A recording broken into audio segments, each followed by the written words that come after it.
Good evening mga Mariko. So meron ako ditong bangus. So alam na, hiniwang pahaba. Ano yan mga Pinoy? Magsalita kayo. Dinaing. So dinaing yan mga Mariko.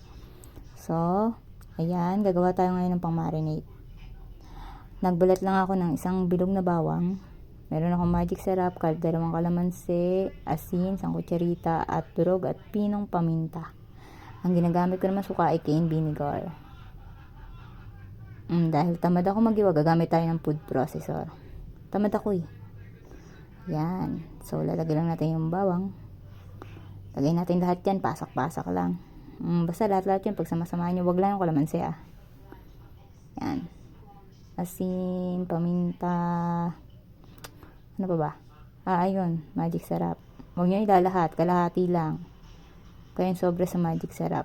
Masobrahan kayo. Sobra kayong sumarap. Tapos, lagyan natin suka. Ayun lang sa gusto niya sa akin, 3/4 cup lang nilagay ko. Kasi masyado siyang matapang. Tapos, i-blend. Ano natin siya. Gilingin na natin siya.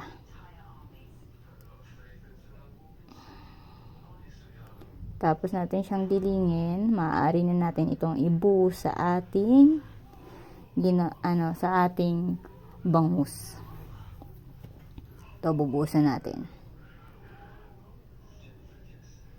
Ang bango, promise, mga Mariko. Bango-bango niya. Tapos, pigaan na natin yung dalawang kalamansi. Sama nyo na yung balat ng kalamansi sa loob para mabango. Tapos, lahat sila, yan, paglangoyin nyo dun sa sabaw na suka. Yan, marinate na yan. Takpan na natin. Yan. Ang kagandahan sa ating mga Pinoy, kahit wala tayong rep, nagagawa natin ng paraan eh. Tulad nito, hayaan mo lang yan dyan. Bukas prito mo, tapos tayo. Paano? Part 2 na lang tomorrow sa pagluto ha. See you tomorrow.